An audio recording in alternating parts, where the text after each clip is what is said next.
Welcome back to Taking Down Larger Opponents. This should be episode 5, depending on what order I put these out in. I'm here with Blake, playing the part of the larger opponent, despite his continued slimming down. He's now only 2x. So we're going to go over a couple of reaping throws today. The two main ones being the Osotogari and the Uchimata. I might show one variation of the Harai that I'll occasionally use, but I have a feeling it won't work. I'm going to throw it in the video just in case though. So with a reap, essentially it's taking my leg and doing that. My leg stays straight, my foot's pointed, and I don't hit the ground. And whenever I'm doing this, I'm trying to take out one or both of Blake's legs with the reap at the same time. This does work a lot on larger opponents because I'm taking all of my force and just going in my entire body weight and just going at one of his limbs. Or if I'm going at both, it's in a very weird angle that the body's not meant to resist. Not to cause injury, but just you don't have balance that way. So the first one's the Osotogari. The way I'll set it up in Nogi is I get the wrist grip. I'm going to come through this way. So most often you'll see it done with this. A lot of times where I'll come through and I'll headlock him. A lot of times in Nogi I don't like doing that, so I'll just come over and wrap like this instead. And it still creates the same like connectedness where he's stuck to me, but I'm not extending my arm as far for less purchase. Because if I'm like this without a gi to grab onto here, I don't really have this very secure. Yeah, also, again, using my size here. Yes. Very easy to sort of... Which I'm going to get into that. Okay, yeah. I'm going to get into that in a second because that is one of the problems with the Osoto. So I'm going to grab this, I'm flaring it out. I'm stepping through with the left leg, I'm clamping down here, I bring my leg through, and then I reach through. I keep my leg straight the whole way through. Now, what happens, move this way a little bit, just quickly. So what will happen is, like I said, if my foot lands here, Blake's gonna throw me over his leg, because now we're just in a pushing contest. Yeah, and I'm gonna win that. Yeah. If, instead, also one thing, so he's in opposite stance to me, well mirrored stance. So my left leg's back, his right leg's back. Generally speaking, I don't really want that, so I'm going to kind of yank on this first to bring him in, and then I can go. Yeah. At full speed, it's going to look like this. So I'm actually going to take him to the ground, so I grab it, come through. So actually, let's do that exact same thing where my right leg eases back. Because I noticed, and this is to illustrate why he wants my right leg forward. So go ahead and try to execute that at speed. Yeah, and that's that angle. So basically, what happened there was, obviously I knew it was coming, so I had a better sense of what to do. But if my left leg is forward, and he's trying to execute this on my right side, targeting my right leg, when he does that, I can base back. Yeah. He wants me not to have that because then I can't base back anymore. If I start trying to base back with my left leg, I'm moving in the direction he wants me to move. So, yeah, like he said, make sure I don't have that room to cover myself. Take that away from me before I even have the opportunity to realize that's what I want to do. The other advantage of this is if you hit this nicely, you land in a position where you can go straight into an armbar. So, and when you hit this on someone who doesn't know how to fall properly, which luckily Blake does, they get the wind knocked out of them or they concuss themselves because their head will snap back. Yeah, I actually had a bad fall earlier. I was like, oh, whoops, forgot to touch. Yeah, so this is a really good high impact one. I'm going to slowly bring it around so you can see the position that I'm talking about. So I come here, I bring it through, I have his arm controlled. I can immediately finish this. Yeah, that sucks. So I like that one a lot for that reason. Because I have the arm controlled, I'm standing over him, and I can just drop straight into that armbar. Hema tangent, I've done this accidentally without knowing what it was, doing dagger test. That makes sense. It's just so, it's like, you know, stop, turn. Yeah, dagger's mine. So it has more than just like how to knock down the fat guy application. We've ended up using this in the other arm, so just by a different name. No, that actually is good. The other one that I'm going to use today is the Uchimata, which is major inner reap or inner thigh reap. So this is always a funny one to teach because your legs are going to come up the middle. And there's the immediate concern of how do I train this without injuring my male training partners. And so what happens is, when everyone tries to train this initially, they come in and they go like this, and it doesn't work, and they say, oh, you know, Sensei, you know, Connor, or, you know, George, whoever, Uchimata doesn't work. I'm saying, no, you're doing it wrong. I'm like, well, I don't want to hurt it. It's like, no, as close as possible without actually creating the nut shot. So if I'm coming down here, it won't ever work. I promise you, even on small people. If I come in here, it'll work a lot better. The reason I like this throw is because I can use it off of either an overhook or an underhook.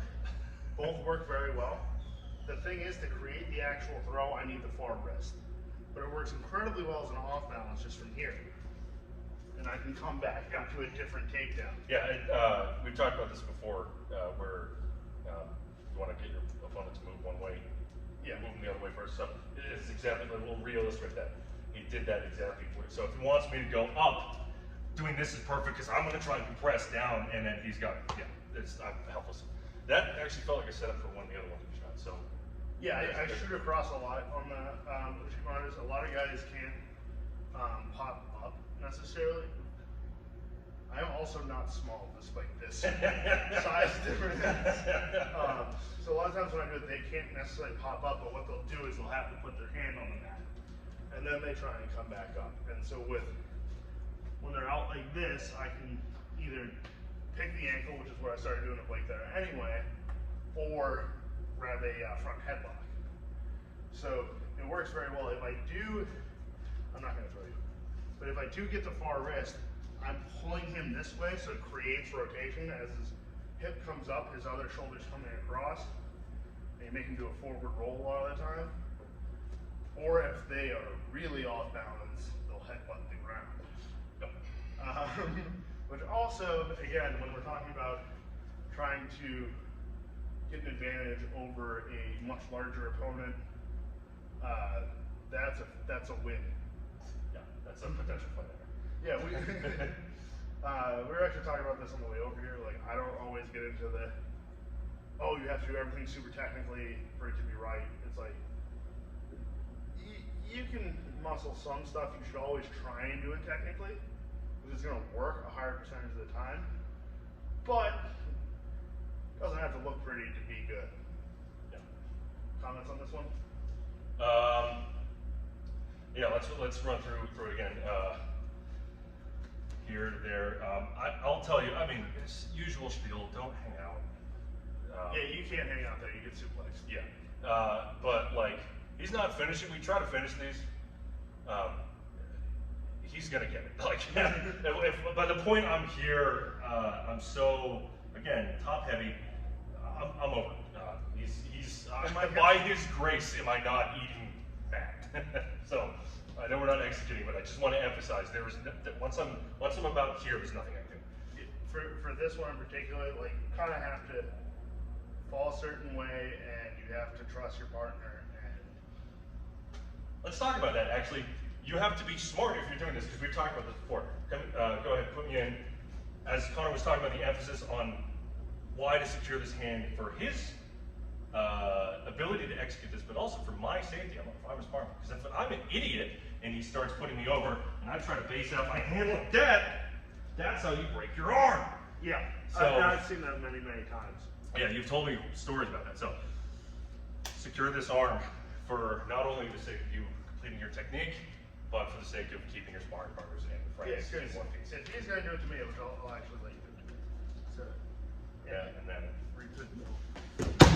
I want to roll over, kind of do like a forward roll. Yeah. So even if he doesn't have that other hand, I'm gonna let him do it anyway. I'm gonna go that way anyway because I don't want to land on my head. But he knows to keep his arm tucked in. Yeah, I've been thrown around a lot. Yeah. Whoever you might be doing this to might not. So the last one I'm going to show is, I'm definitely not finishing this one. This is a little dangerous to train, but it works a lot. This is a Tani Hitoshi or rear valley drop. I think it's technically not a reach, but it works like one. So once again, I'm going to come in, I'm going to get this grab, and I am going to step my foot, blade step down, which is fine, but like, I'm going to step back there Yeah. and sit. So, okay, yeah, I see what you're saying. The reason I don't like people drilling this a lot is it creates a lot of pressure on the knee, and you can do it from a bunch of different ways. The way I actually do it most often is from this kind of position, and I sit through that way. But it's a lot of weight very quickly dropping. It works. It's very effective, but it's also very easy to accidentally create injuries. Yeah. So I'm not going to go into too much detail on it. I will say that that's one of the few ones that I've hit in competition where guys have gotten up like, oh, like I'll decent tell you, competitors. from that position, go ahead. If I'm feeling him pitching backwards, my instinct might be to like roll forward and try to use my weight, but again, there it goes, lower. So, you know, not much. And even if I did get that forward, I'm gonna end up here, and he's gonna be on my back. So this sucks for me no matter what.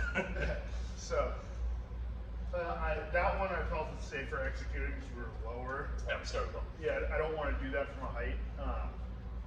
But those are the main reefs that I use against bigger guys. There are a few other ones that I do, but I'm not. All right, here's the one that I wasn't going to include, but I'm going to try it anyway. Okay. So it's the Hirai Goshi. I won't finish this. So it's same kind of initial location as with the Uchimata, but instead of coming up the middle, I'm going to step and get in front. Let's see if I can do this. And yeah, I can't. Waist straps are much of a barrel chest. Yeah. Without the gi, I can't pull them onto my head. This is another one we see in the sources too. Yeah, I could probably do the Ogoshi, the major hip toss, but I'm going to save that for a different video because I don't really want to be putting that much weight on my leg repeatedly. Yeah. But so those are all the different reaping throws that I use against larger opponents to try and even the odds. The next couple videos are going to be a little bit more higher athleticism, more kind of fancy moves that definitely like white belts and probably half of blue belts shouldn't be using or trying. That's going to be stuff like hip tosses. The reason I say I don't like white belts doing hip tosses is because I don't like white belts doing any high amplitude throws. That's how people land on their heads. And a couple of flying techniques, but we're going to train up before we do that. All right, thank you.